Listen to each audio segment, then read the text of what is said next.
Hey Algebra, this is Wednesday, April 1st, and this is not an April Fool's joke. We are doing some awesome algebra today, and we're moving on to 7.4, which is factoring just like we did yesterday or the day before, except now when last section we had a equaling 1. Now we're going to have a equaling not equal to 0, which means it could be anything. It could be a negative, it could be 1, 2, 7, negative 30. So that's going to throw a little bit of a wrench into our problems. A lot of what we're doing today is using guess and check. Now, when I say guess and check, I mean an educated guess, not just throwing numbers, and hoping it sticks to the wall. We're using math facts to try and figure out our answers. So we're going to start off with a relatively easy one. And I say it's easy because there's a prime number involved with 2. So that kind of cuts down a little bit of the guesswork. Okay, so the process I'm going to show you, I'm going to purposely give you the wrong answer at the beginning and show you why it's wrong. So if you want to write it down, make sure you write down it's the wrong answer. If you just want to watch until I give you the right answer, that's fine as well. So using the chart that was on the previous video where we went through the chart and then we went through some homework, we're going to look at our signs. And I notice both are positive, so it means I have to have a positive here and a positive here. Okay. 2x squared is going to be easy. 2 is a prime number. The only way you can get 2x squared is taking x times 2x. There's no other way to do it. Okay? Now 21 is a slightly more complicated. 21 you can do 1 times 21, and you can do, whoops, that's a 3. 3 times 7. Oh, they're totally off the board there. Okay, so I'm going to start plugging numbers in. I'm going to plug a 1 in here and a 21 in here and see what happens. I know my first and last terms are going to be correct. I want to check my middle term.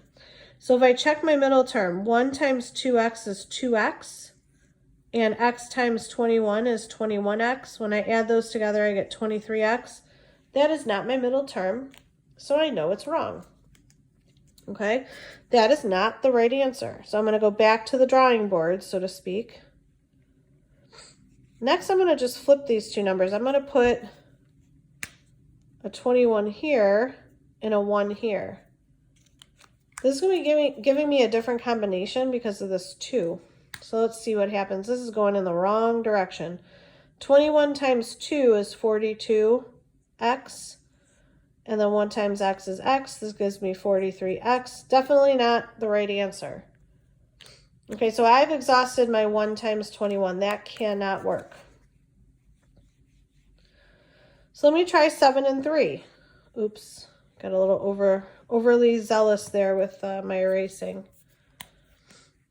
So this was an x plus, I want to try a 7 and then an x. 2x, whoopsie daisy, 2x plus 3, and I want to see if this one works. Okay, so if I take my middle terms, 7 times 2x is 14x, and x times 3, oh, here we go, is 3x. When I add those together, I get 17x, and that is my answer. Okay, so now, if you didn't write all the guessing and checking down, this is what you want to write down. This is your answer. This is how we check the work. Okay. All right, let's move on to another one.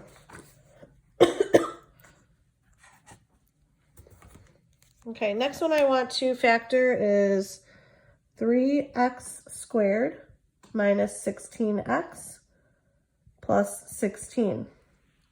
Again, not too bad. 3 is a prime number. My last number is positive, but my middle number is negative, so these both have to be negatives. 3x, because it's positive, 3x squared, it has to be x times 3x. There's no other option.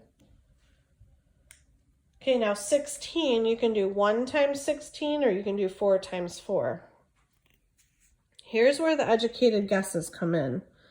I'm thinking, just because 16 is a little bit of a bigger number, if I plug 16 in, I'm probably not going to get the right answer. But if I plug in 4s, let me see if this works here. 4 times 3x, negative 4, is negative 12x, and x times negative 4 is negative 4x. That gives me negative 16x. I got the right answer right off the bat. And again, this is not because I'm a math teacher and I've done this all my life. This is not because I have the answers in front of me. This is because I know my math facts and I know number theory and I know how it works. So try and use that to your advantage. Okay. Next problem. 6x squared plus 17x plus 5. Okay, it's a little bit different, but kind of still in the same vein. We have two positives, so it's going to be a positive and a positive. The 5 is prime, so I know it has, the last terms have to be 1 and 5.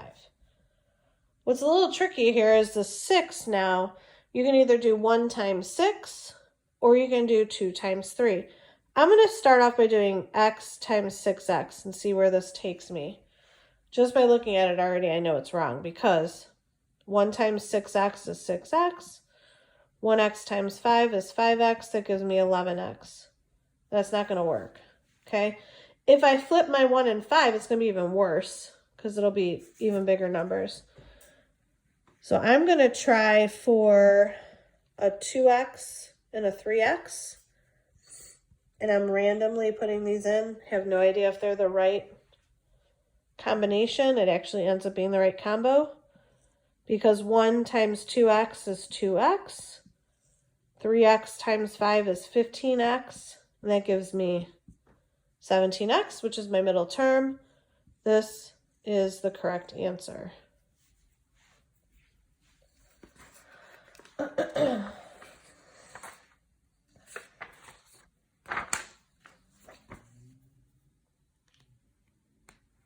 All right. Next one. Okay, the next problem, sorry, that was Nico screaming for daddy in the background. The next one, we have 4x squared minus 15x minus 4. Okay, this is a little bit more complicated for a couple of reasons. The first reason is we have a negative last term. So we're going to have 1 plus and 1 negative, which means that placement of your numbers is going to make a huge difference, okay?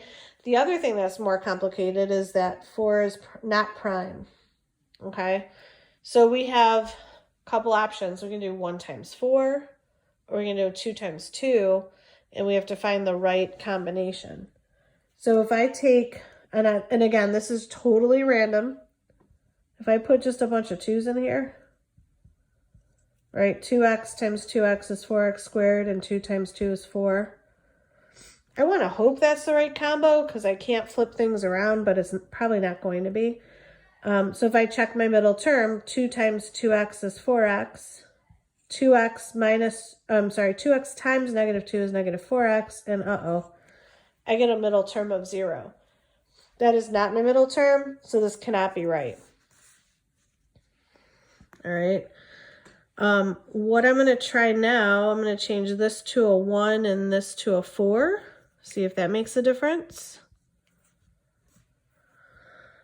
1 times 2x is 2x, and 2x times negative 4 is negative 8x. That gives me negative 6x. Still not right. Okay. If I would have changed my 1 and 4 around, it's not going to matter because it's just the signs are going to be different. Still not going to get me to 15. So that means I have to change my first terms also. And I'm going to make this a 4 and this a 1x or just an x.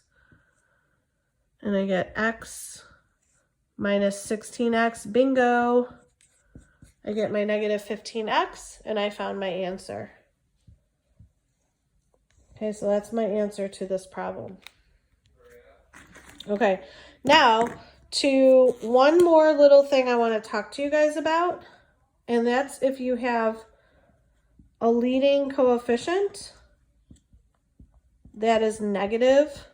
So that means your first term in your problem is negative. That makes it super hard to factor. So before we actually do this flowy, the backwards FOIL, we're going to factor out the negative. So that way your leading coefficient is positive. Okay, and let me show you an example of that right now. Sorry guys, a little slippery. We have negative 2x squared minus 5x minus 3, and I want to factor that, but I noticed that my first term is negative, so I'm like, oh, I don't like that. If I just simply factor out a negative, it's just like the GCF, right? When we factor out a GCF, what are we doing? We're dividing by that number. So here we're dividing by a negative, which is the same as a negative 1, which means we have to divide all three of these terms by a negative 1, which in turn changes it to this. So I have negative times this whole quantity. These two things mean the exact same thing. So I'm going to ignore this negative. I'm just going to drop it down, pretend like it doesn't exist. It means nothing to me, even though it is very important to the problem. And I'm going to focus on this portion to factor. Okay, so I have a plus sign here and a plus sign here because I have two positives. And luckily these are prime numbers, so I don't have much of a choice. I don't know if the combo is right. We'll see. That's wrong, but let's just keep it anyways. It's good to check, right? 1 times x is x. 2x times 3x is 6x, which gives me 7x. So that is not right. Let me flip these guys and see what happens. And voila.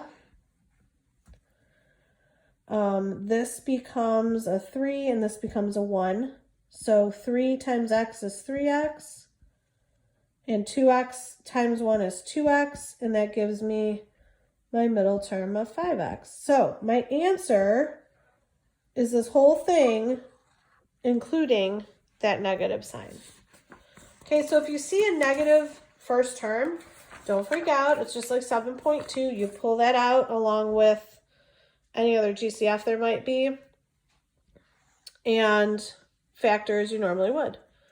Okay, so your homework is page 484, number 7 to 23, odd. I'm going to have a Google form up on the assignment for you, so you can just type it in and turn it in. Please make sure you're hitting turn in, okay? That way I know you have it turned in for me, all right? If you have any questions, please contact me. I'd be happy to help you. Have a good one.